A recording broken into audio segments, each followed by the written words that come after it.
Olá, estudante! Vamos dar continuidade à semana de acolhimento do PET 5? Quem está aqui conosco é a professora Maria Dirce Gontijo, que vai relembrar os principais conteúdos do ciclo 4 na disciplina de História. E então, professora, tudo bem? Tudo bem, Gabi? O que você preparou para os alunos do 6º ano? Então, gente, olá, aluno, né? Olá, professor do 6º ano. Bom, hoje eu trouxe aqui para vocês, claro, a correção, né, das atividades que estão lá nesse PET 4, tá? Mas aí só, né, lembrando, né, para você que nós trabalhamos lá, né, com a unidade temática lá do nosso currículo, né, da nossa BNCC, a invenção do mundo clássico e o contraponto com outras sociedades. Nas aulas, né, anterior do PET 3, a gente começamos a trabalhar sociedades lá, o Egito, Mesopotâmia e tal. E nós hoje estamos aqui dando continuidade a essas civilizações antigas. Trabalhamos, né, nesse PET 3 habilidades, tá? Então foi realmente assim, um conteúdo extenso, né, que eu tentei ser bastante fiel aqui na correção dessas atividades, mas claro que, né, fazendo uma síntese, porque senão eu não conseguiria falar tudo que está contido lá. Mas como você tem acesso ao PET aí, eu te, né, aconselho assim, continue olhando, estudando, aprofundando, porque aqui a gente vai estar só fazendo essa correção, né, que vai te dar um norte, né, para que você aprofunde um pouco mais nessas civilizações que são, assim, cada uma mais bacana do que a outra, tá? Aí, bom, lá na semana 1, né, do PET 4, com a atividade 1, tá, na página 61, né, nós começamos falando de um filme. Aí, Gabi, você lê para mim, por favor? O filme e animação O Príncipe do Egito, de 1998, narra a história de um líder político-religioso chamado Moisés, que libertou o seu povo escravizado das terras do faraó. A partir da descrição do filme e da leitura do texto contido no PET, responda. Então, gente, esse filme é um filme muito bacana, tá? Que vale a pena também, quem não assistiu, ver o filme, né? Aproveite aí que você está em isolamento, né? Em casa, então assista o filme. E, né, aqui tem uma figura aqui, né? Que é a figura do Moisés, que é uma figura bíblica, né? Então, assim, né? Para quem, principalmente para quem pratica o catolicismo, ele é bem conhecido lá no Velho Testamento, tá? Aí, bom, então, esse filme, então, ele, né, retrata e descreve o quê, né, e fala de qual povo da antiguidade? Eles falam de quem? Dos hebreus, né, que é uma civilização muito interessante, né, e que vale a pena vocês aprofundarem aí nessa civilização, porque realmente ela tem, assim, umas curiosidades bem interessantes, tá? Como que foi chamado o evento, né, da saída desse povo do Egito em direção ao Canaã, que foi, né, levado pela figura do Moisés, né, lá que o filme conta. Esse termo, então, ficou conhecido como êxodo, quer dizer, saída de um local, né, para uma outra região.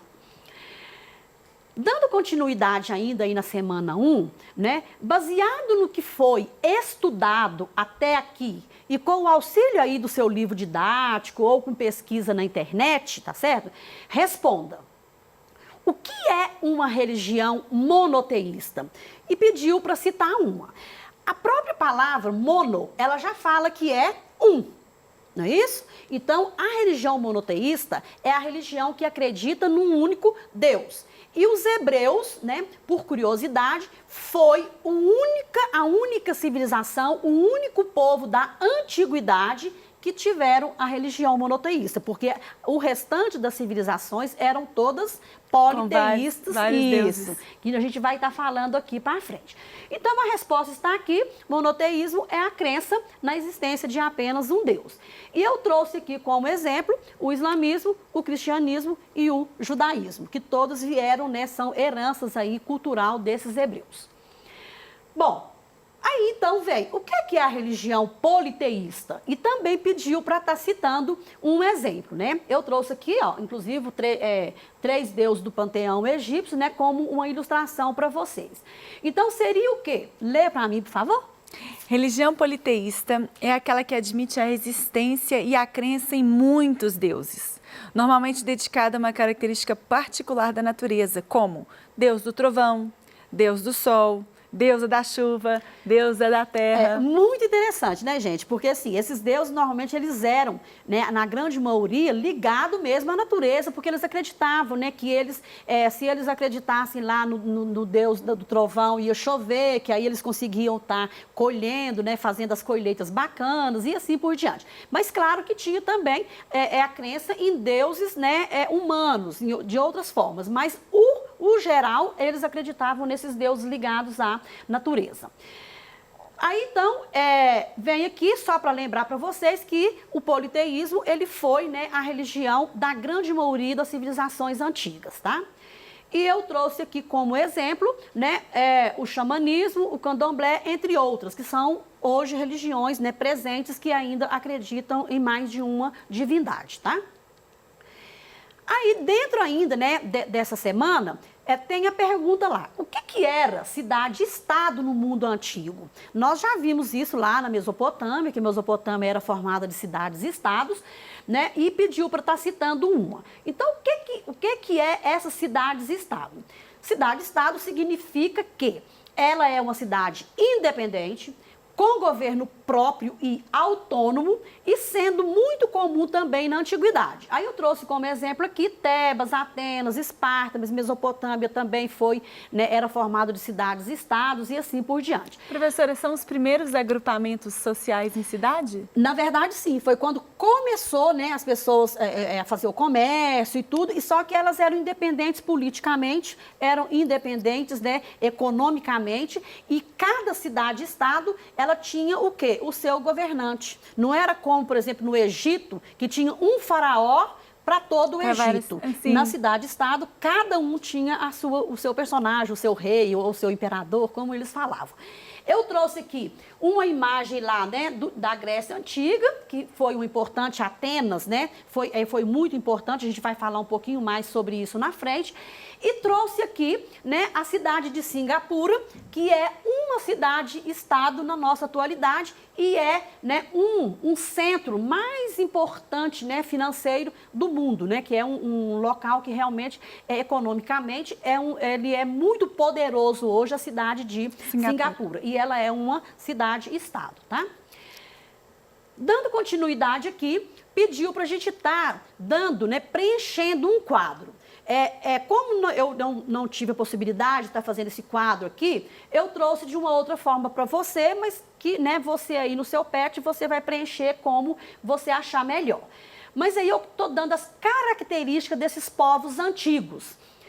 Quem que inventou o alfabeto fonético? Foram os fenícios, né? E por que eles fizeram isso?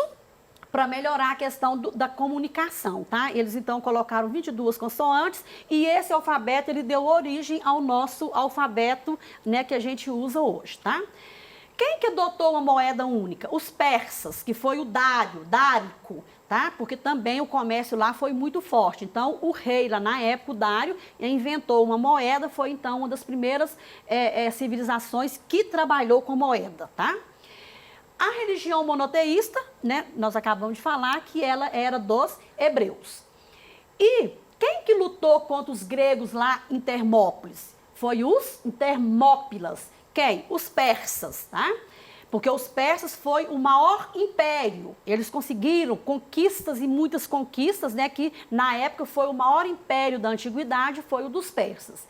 E os grandes navegadores foram os fenícios, porque eles tinham uma condição de ser, né, de ter muito mar por perto, então eles conseguiram desenvolver essa arte náutica de uma forma bem bacana. E quem foram os escravizados no Egito por cerca de 450 anos foram os hebreus. Começando a semana 2. Você lê para mim, por favor? A China é uma das importantes civilizações da história da humanidade. Datada de 7.000 anos antes de Cristo, passou por diversas transformações territoriais, políticas e econômicas ao longo dos séculos. Responda o que se pede sobre a civilização chinesa. Obrigada. Qual que é a importância dos rios amarelo e azul para o início do povoamento da região que hoje chamamos de China? O texto está lá, tá, gente? Dando todas essas informações para você, tá? Os habitantes dessas localidades, eles viviam inicialmente do cultivo do arroz e de outros cereais. Por isso, então, esses rios eram de extrema importância, né, para esse povo, tá? Porque, sendo assim, eles aproveitaram, né, se da grande fertilidade ali dessas terras, ocasionadas pelas cheias dos rios, né? E aí, então, era uma terra muito fértil que eles conseguiam produzir tudo o que eles precisavam. Aí pergunta, né, que dentro da China isso é muito comum, o que é uma dinastia? Dinastia, então, é uma série de reis e rainhas de uma mesma família que se sucedem no governo. Isso quer dizer o quê? Que o poder era hereditário, passava de pai para filho, tá? Qual que é a importância da dinastia Qin, né, que viveu aqui nessa época de 221 a.C. a 207 a.C., para o Império Chinês? A importância dela foi porque essa dinastia, ela conseguiu unificar todo o território chinês, tá? E com isso, então, ele originou o que a gente conhece, que é a China hoje, né, na atualidade, tá? E o que foi a Rota da Seda para esse povo?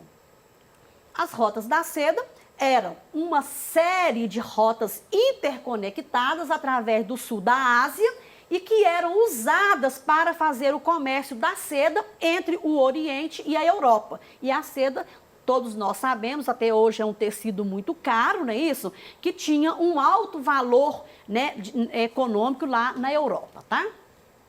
E os meios de transporte que eles usavam, então, para estar fazendo essas rotas, eram as caravanas e as embarcações oceânicas que faziam, né, essa ligação entre o Oriente e a Europa. Para justificar a sociedade de castas, nós já estamos indo para outra civilização, que é a indiana. Os indianos antigos determinaram que cada casta era originária de uma parte da divindade suprema lá, que eles chamavam de Brahma, tá? Determina a função de cada casta dentro dessa sociedade. Você lê para mim os Brahmanes? Brahmanes, formados por sacerdotes, e eram a casta dominante, controlando os rituais e ocupando os altos cargos do Estado. Aí nós já vimos nas outras sociedades que sacerdotes, em todas as sociedades, eles tinham um papel fundamental. Isso por quê? Porque eles eram os detentores da sabedoria da época, tá? E os chátrias? Chátrias, classe dos nobres e guerreiros, eram da casta dominante. Isso quer dizer, estava lá no topo da pirâmide. E os vaixás? Vaixás, comerciantes e agricultores. Embora pudessem ser ricos, não eram dominantes. Ok. E os sudras? Sudras eram os servos que trabalhavam nas casas das castas mais altas. Tá vendo? Aí né, nós estamos chegando lá no pezinho da pirâmide agora com o Dalat. Dalat eram sem casta e chamados de intocáveis. Eram discriminados na sociedade. Ô, gente, tem uma curiosidade, tá? Sobre os Dalits, que é muito, hoje, né? É muito comum ainda, existem os Dalits lá na Índia, são realmente pessoas excluídas da sociedade. Até hoje, professora. E são muito sofridos, tá? Porque são pessoas assim que eles não têm acesso a nada, eles não são considerados cidadãos. Nossa. Tá? Infelizmente, a gente ainda vive isso no nosso mundo atual, tá? Bom, pesquise e defina os seguintes termos gregos. Isso daqui agora já está mudando de assunto, nós estamos indo lá para a semana 3 do PET, tá? O que é uma democracia? Desde a Grécia Antiga é definida como governo do povo, em contraposição às outras formas de governo, isso, né? Então, quer dizer, a O democracia, povo participa. Isso, ela surgiu, então, lá na Grécia Antiga, propriamente mais dentro lá de Atenas, tá? E a política? É a organização, direção e administração de nações ou estados. É a ciência aplicada não só aos assuntos internos da nação, mas também aos assuntos externos. Ok. E a aristocracia? A aristocracia é uma antiga forma de poder em que a política é comandada por um seleto grupo de detentores de privilégios que são passados hereditariamente e mantidos dentro dele. Nós aqui no Brasil vivemos isso lá na nossa república, tá? No início da nossa república, a gente tinha uma aristocracia rural, que eram os grandes fazendeiros, tá? Sim, verdade. Que foi muito forte. E a diáspora, o que significa? Define o deslocamento, normalmente forçado ou incentivado, de grandes massas populacionais originárias de uma zona determinada para várias áreas de acolhimento distintas. Isso foi muito comum lá com os hebreus e hoje a gente fala que está havendo muitas diásporas aí, né, de pessoas que estão muito subjugadas a determinado país, eles então fazem diásporas para outros países para buscar uma condição melhor de vida, tá? Seria o imigrante? O imigrante, sim. Aí dando continuidade aqui, explica a diferença entre os genos e os demos na sociedade grega durante o período homérico. Genos são as propriedades de terras onde viviam os membros de uma mesma família. Já os demos, eles originaram aqui a partir de vários genos, só que aqui então eles deixam de ter o caráter familiar e passa a ser propriedade de mais famílias, tá?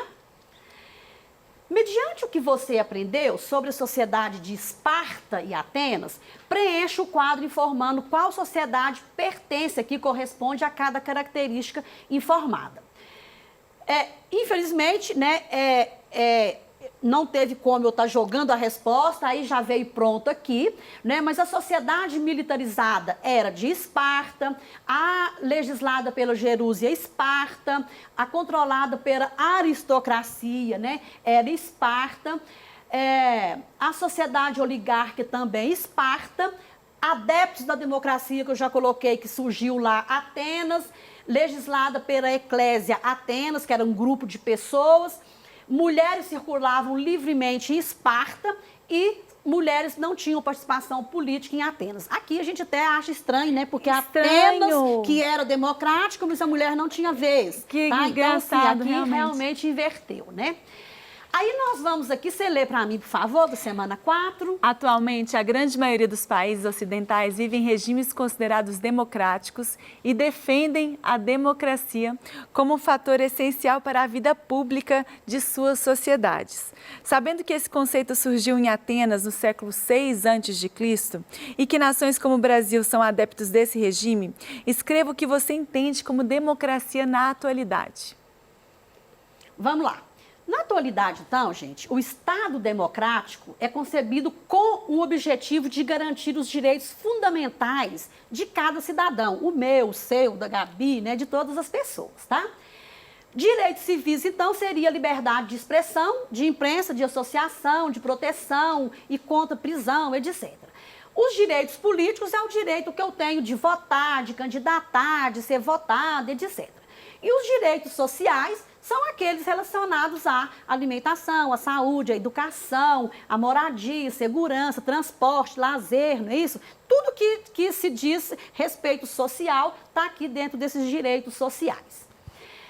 Aí a gente vai aqui, né, para a semana 4, falando de uma coisa muito bacana, que qual que foi o maior legado das festividades religiosas a Zeus, que era um deus grego, né, que eram realizadas na cidade de Olímpia, na antiguidade, que eles deixaram para nós aqui na atualidade. Existem esportes nos jogos atuais que eram praticados na antiguidade? Aí pede para a gente estar exemplificando, né, essa questão aqui, dessa herança que esse povo deixou para nós. Os Jogos Olímpicos, que é um evento global, e que são disputados de 4 em 4 anos em diversas modalidades esportivas. Infelizmente, esse ano teria esses Jogos Olímpicos, sim, mas não tivemos, né, por causa da pandemia. Que está no mundo todo, então foi impossível de estar, né, fazendo esses jogos, que possivelmente vai ser no ano de 2021 ou 2022, tá? Sim, né? O que continua nesses jogos e que a gente pratica, né, que tinha lá na antiguidade e que a gente continua praticando? Quase tudo, corridas, salto em distância, lançamento de objetos, inclusive eu faço corrida de rua, que é muito bacana, tá certo? Então, tudo de bom que ficou desses jogos, a gente tá aqui com a gente aqui na nossa atualidade. A nossa aula, então, terminou, deixando para vocês aqui uma figura maravilhosa do estado da Olímpia, né, em Olímpia, da Grécia Antiga. Aí, enquanto isso, fique em casa. Um grande abraço em cada um de vocês.